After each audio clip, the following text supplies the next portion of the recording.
Sejam bem-vindos ao Mate Onça, canal e blog de matemática. O assunto deste vídeo será aplicações de logaritmos. Esta é uma pergunta recorrente. Por que estudar logaritmos? Antes disso, vamos identificar que a origem do estudo dos logaritmos remonta da época da Grécia Antiga, na escola de Arquimedes. Porém, sua formalização só se deu por volta de 1614, já no século XVII, pelo matemático escocês John Napier, que mais tarde será homenageado com o logaritmo neperiano. O que nós estamos vendo é uma das belezas da natureza, que é a tábua de logaritmos. Imagine calcular isso no século XVII. Para isso, uma das tecnologias utilizadas era isso aqui, uma calculadora que calculava até raiz cúbica, usando esse slide anterior, que é a tábua de logaritmos. A seguir, temos uma outra máquina de calcular, só que usando uma outra metodologia. Muito fácil hoje em dia, não é mesmo? Pois bem, antes de entrarmos nas aplicações, vamos ver aqui a diferença entre a função logarítmica e a função exponencial. Cabe lembrar o seguinte: note, em vermelho, nós temos o gráfico da função exponencial. Guarda esse nome, função exponencial. Em azul, o gráfico da função logarítmica. As duas funções são inversas uma da outra, tá? Vamos lá. Aplicações do logaritmo na geografia, na estatística, em quase todas as áreas do conhecimento. Uma muito importante e que recentemente nós tivemos muito contato, infelizmente. Durante a pandemia do Covid, nós escutávamos diariamente nos jornais: os casos de contaminação e de mortes crescem exponencialmente. Lembra lá daquele gráfico? Olha ele aqui, ó, em vermelho. Olha o formato do gráfico em vermelho. Note que é muito parecido com o que nós temos aqui, ó, né? Esse gráfico que fala da morte e dos casos de morte, do número de mortes e dos casos de contaminação. Está aqui a explicação dessa expressão. O que quer dizer isso? Observe que aqui nós temos um crescimento, por exemplo, de 8 para 16, de 16 para 24, de 24 para 32, ou seja, há uma mesma proporção nesses intervalos. O que não acontece quando nós falamos aqui do gráfico, ó. Ou seja, aumenta o número de casos muito maior que o período entre os dias. Isso que destaca a função logarítmica e a função exponencial. Neste caso, uma função exponencial crescente. Uma aplicação muito importante, a escala Richter, que mede os tremores de terra. Vamos lá. Muito interessante aqui, ó. Vamos acompanhar. Nós temos aqui, ó, desse lado nós temos a magnitude do tremor de terra medido na escala Richter. E do lado de cá nós temos a energia liberada, e ele está fazendo uma comparação com quilos de explosivo. Note aqui, ó, 2 na escala Richter corresponde a 56 quilos de explosivo. 3 na escala Richter corresponde a 1.800 quilos de explosivo. Note que a proporção não é direta. Existe uma proporção muito maior, que dá para observar bem aqui, ó. Na escala Richter, 4 e 56 toneladas de quilos de explosivo. Muito interessante este estudo. A mesma coisa acontece aqui, ó, quando se mede a energia liberada nos tsunamis. Olha, observa aqui, ó.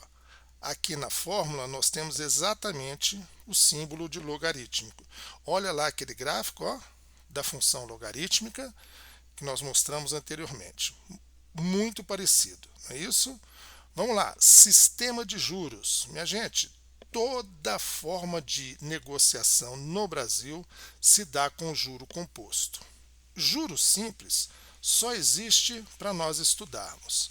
Observe aqui, ó, mais uma vez, o gráfico da função exponencial. Quer dizer que o sistema de juros, a taxa de juros, ela vai crescer exponencialmente na medida em que aumenta o tempo de financiamento. Vamos lá, está aqui um exemplo de financiamento imobiliário. Todos eles, note, aqui ó, segue o mesmo padrão da escala que nós temos naquele gráfico anterior, que foi da função exponencial. Vamos lá. Aqui ó, nós temos a medida do nível sonoro, dada em decibéis, está aqui ó, nível sonoro, e a distância. Note que esse gráfico também tem o formato de uma função exponencial, ok? Só que dessa vez decrescente. Quanto maior a distância, menor o nível de ruído. Um exemplo, está aqui o professor falando, o nível do sinal que chega nesse aluno não é o mesmo que chega nesse aluno, certo? Então vamos lá, uma outra aplicação interessantíssima aqui. Ó. O que nós temos? Uma cultura de bactérias. Tá? Nós temos uma lâmina aqui com uma cultura de bactérias. E aqui um gráfico padrão, uma curva típica que ele está chamando aqui nesse gráfico. Tá? Vamos lá, o que nós temos aqui? Interessante destacar aqui. Ó. O que ele fala? Ó, fase de crescimento exponencial. E na fase de decrescimento também ocorre de forma exponencial. Obviamente, de decrescimento. Não é isso? Esta fase aqui, ó, é a fase de crescimento exponencial. O que acontece aqui? Se nós voltarmos, o que vai acontecer? No segundo dia, vai ter muito mais manchas. No terceiro dia, vai ter muito mais ainda. O que quer dizer? Que do primeiro para o segundo cresceu um tanto. Do segundo para o terceiro, não cresceu esse mesmo tanto. Cresceu um tanto bem maior ainda. Por isso que nós chamamos do crescimento da escala exponencial. Vamos lá. O crescimento do PIB no Brasil e no mundo. Note, aqui nós temos ó, em azul o crescimento do PIB no Brasil, que não acompanha o crescimento do PIB no mundo. Mas o formato do gráfico mostra que é uma função exponencial também. Quando fala exponencial, nós estamos falando de logaritmo para calcular, tá certo?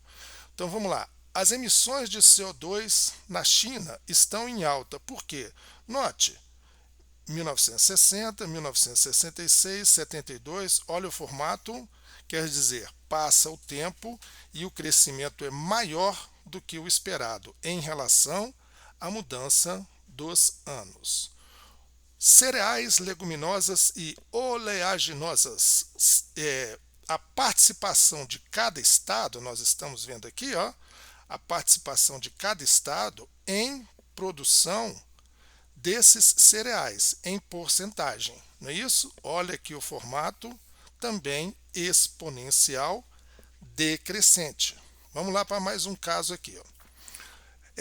Série histórica de produção aqui no Brasil. Note, aqui nós temos ó, milhões de toneladas e aqui os anos que vão se passando. Aqui ele está analisando a cada quinquênio. Mais uma vez, é fácil notar o formato exponencial. Vamos lá, aqui interessante também, ó, número e percentagem, percentagem ou porcentagem, tanto faz, de pessoas subnutridas no mundo. Ele está analisando o período de 2005 a 2018. Aqui temos um decrescimento também, não é isso? Nos dois gráficos que estão sendo analisados, perdão.